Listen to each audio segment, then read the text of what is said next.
Quand le Seigneur Jésus était ici-bas et à l'égard des choses ordinaires de cette vie, un mariage, des funérailles, un marché, un festin en son honneur, par sa présence, quelque chose de plus se manifestait toujours.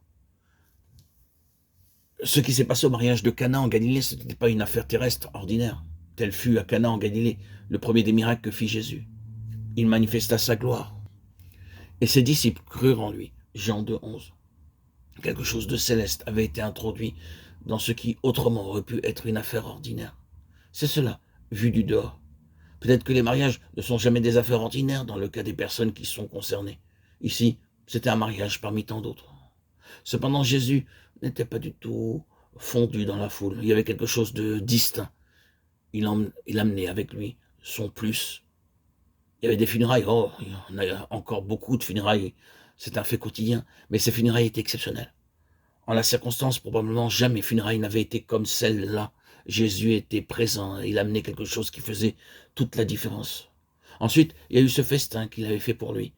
Dans quelques lieux qu'il soit allé, il a introduit quelque chose de vivant et qui est allé de l'avant, mis en valeur à travers l'éternité. C'est ce que le Seigneur désire, c'est le témoignage du Seigneur, que nous soyons ceux-là sur cette terre, sans mettre de côté les choses naturelles de la vie, dans ce que nous appellerons spirituel, qui réellement signifie ce qui est abstrait, mais qu'ici, dans ce monde, le ciel soit introduit, que quelque chose de plus puisse se manifester. Il devrait y avoir une énergie, une vitalité qui est plus qu'humaine, plus que naturelle, qui ne soit pas éphémère, mais qui demeure. Il en était ainsi avec lui. Il en était de même avec les apôtres. C'était vrai également pour les chrétiens du Nouveau Testament. C'est la pensée de Dieu pour l'Église, et cela devrait l'être pour vous et pour moi, que nous soyons ici bas comme l'incarnation vivante du fait qu'il y a quelque chose qui jaillit sans cesse et qui n'est pas de ce monde, quelque chose de céleste qui est notre ressource. Il y a des chrétiens qui pensent qu'une vie réellement spirituelle, c'est une vie occupée intensément à étudier les Écritures et dans la prière et avec toutes sortes d'exercices spirituels. Et une activité spirituelle, oui, tout cela est bien, pense-t-il. Mais ce qui est domestique, ordinaire, comme les choses de cette vie et de cette terre, non. Car cela appartient à un autre royaume. Et ainsi, ils ne le font pas, présageant que ce n'est pas spirituel.